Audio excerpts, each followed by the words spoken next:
Some residents of Zamfara state have condemned the appointment of the immediate past governor of the state, Bello Matawale, as Minister of State for Defense by President Bola Ahmed TINUBU. According to the residents who spoke to Sahara reporters on Thursday, some hours after TINUBU released the portfolios of his ministers, Matawale does not fit the new task given to him. The Nigeria presidency on Wednesday unveiled the portfolios of the ministers cleared by the Senate to work with President TINUBU, naming Muhammad Badaru as the Minister of Defense and Matawale as Minister of State Defense. However, a resident of Gasua, the capital of Zamfara State, who simply identified herself as Amina, described Matawale as unqualified to handle any portfolio related to defense, considering how he failed to handle insecurity during his time as the governor. She added that it surprised him that TINUBU, whom many thought would be determined to put an end to terrorist attacks in the country, could not even find anyone for the defense ministry more qualified than Matawale, whose tenure was marred by bandits attacks almost on a daily basis. I don't understand the rationale behind Matawale's portfolio. This is the same man that could not even do anything to save us here in Zamfara from bandits. We know how the people of Zamfara suffered at the hands of bandits, and his administration did nothing to stop them, Amina told Sahara reporters in a telephone conversation. Another resident, Yunisa Aliu of Ruwan Duruwa in Zamfara, described Matawale's appointment as insensitive to the feelings of the Zamfara people, considering how they suffered from banditry from 2019 to 2023. Wow, a whole 5 years or 4 years. He said the evidence is everywhere. The president himself knows Matawale is not the right man for the job. This is someone that people are accused of even sponsoring these bandits, and now is appointed as minister to defend the country. Another resident, Shehu Mohammed, said we have to look at the levels of performance during his 4-year tenure as the governor of the state. If you look at this, you will understand there was no development concerning the situation of security in the state, because in spite of the reconciliation he had with bandits at the beginning of his administration, which restored peace for a few months, the situation was bad. Apart from that, I don't even think he brought any developments in the state pertaining to the security situation. The situation was getting worse. The situation was even worse than before, as during his administration, bandits could attack any village they wished in broad daylight, including our village in Talata, Mafarawa local government area.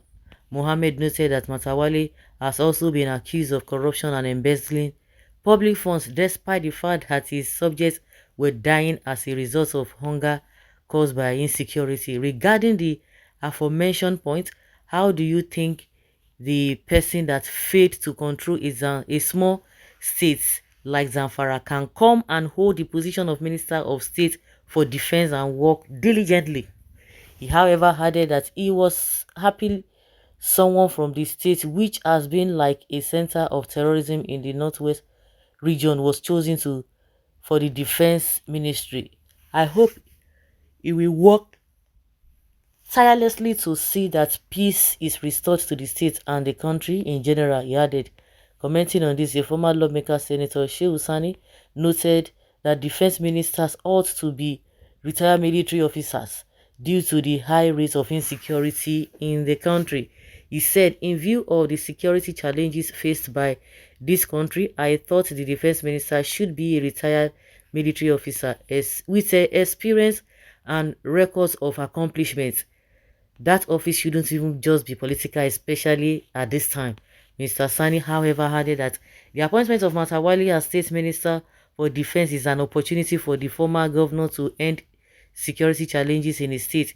He said Matawale is the Minister of State for Defense and not the senior minister. His presence there factor Zamfara and its banditry challenges.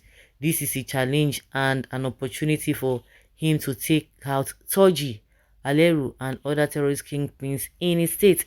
The senior minister for the defense has no experience in defense matters. A retired army, air force, or naval officer is the best for defense.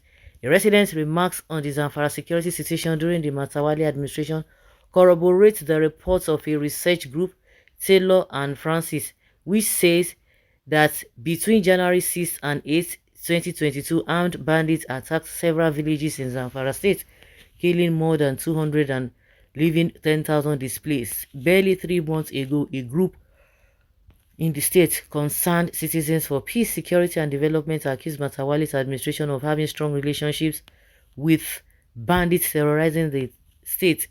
The group, in a statement signed by its secretary Abdullahi Sani Anka, said since 2020 they have followed the rise and trajectory of banditry, especially in parts of the northwest, comprising Jigawa, Kaduna, Kano, Kebbi, Katsina, Sokoto and Zamfara State, with a special focus on Zamfara State, which has undoubtedly remained the epicenter of banditry in Nigeria.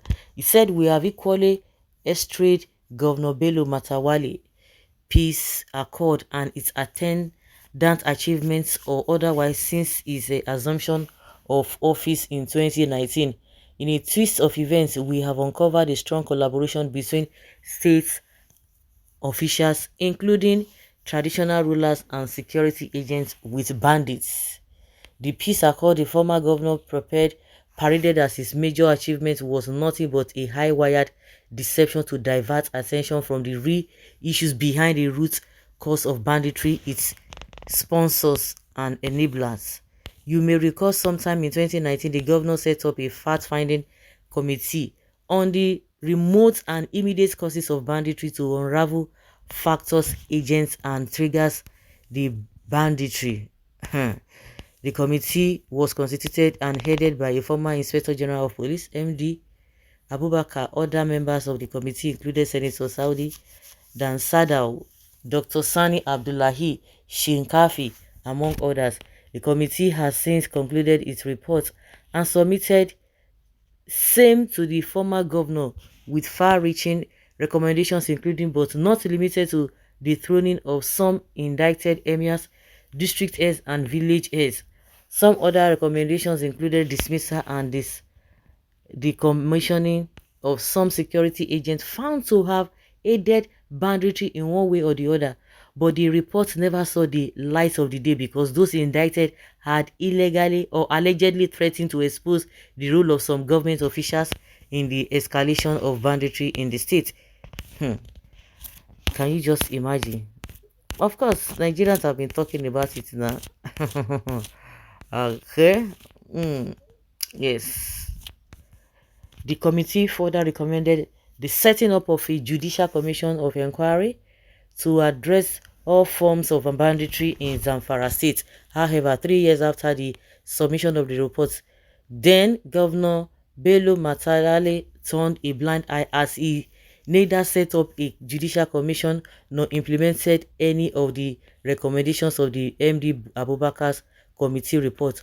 The group alleged that the former governor allegedly used the peace accord to get into the good books of then President Muhammadu Buhari and through an effective media suppression strategy that involved financial inducements and the instigation of transfer of journalists whose conscience could not be bought over.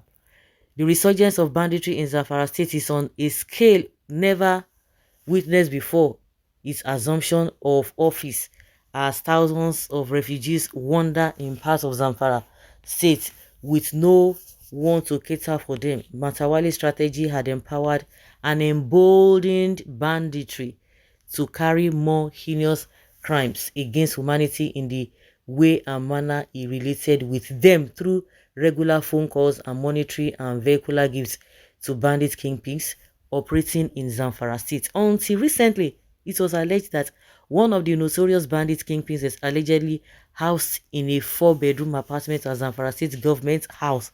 The apartment is called Kebbi House, where he allegedly stayed for about 2 years, the group alleged. The group added, "We call on the security agencies and anti-corruption commissions to, as a matter of urgency, arrest, investigate and prosecute the former governor of Zamfara or hand him over to the International Court of Justice (ICC) to answer for his alleged heinous crimes against humanity." No, I don't see so. Una don't see so. Can you imagine? So the same man that Tinubu is, of course, people have been saying it. Don't be saying that then. Hmm. Now that is being linked with bandits. Hmm? Having strong relationship with bandits. Can you imagine? Hmm. Well, this is just a compensation. Compensation. That is it. I said it too. Bandits Unlimited continue. Sponsors have special space placed in government as reward for hard work. Yet, we expect things to change in this country. Now, we know better. My Jagabant in 2023, you're doing well. Great job. 2023, okay. Girl. In Nigeria today, anyone who thinks that the first reason for appointing or appointment is to serve as a long way to go, has a long way to go. Political compensation or patronage comes first. Tinubu is just rewarding his political allied. He can't even be serious in governance with all these people. He won't even disappoint this time around. The same man seen taking pictures with bandits leader and also give him chieftaincy positions is now the defense minister. God save Nigeria. Give him another chance as he has the opportunity to fight back now. Track record is important and should be considered. With that, Nigeria is safe.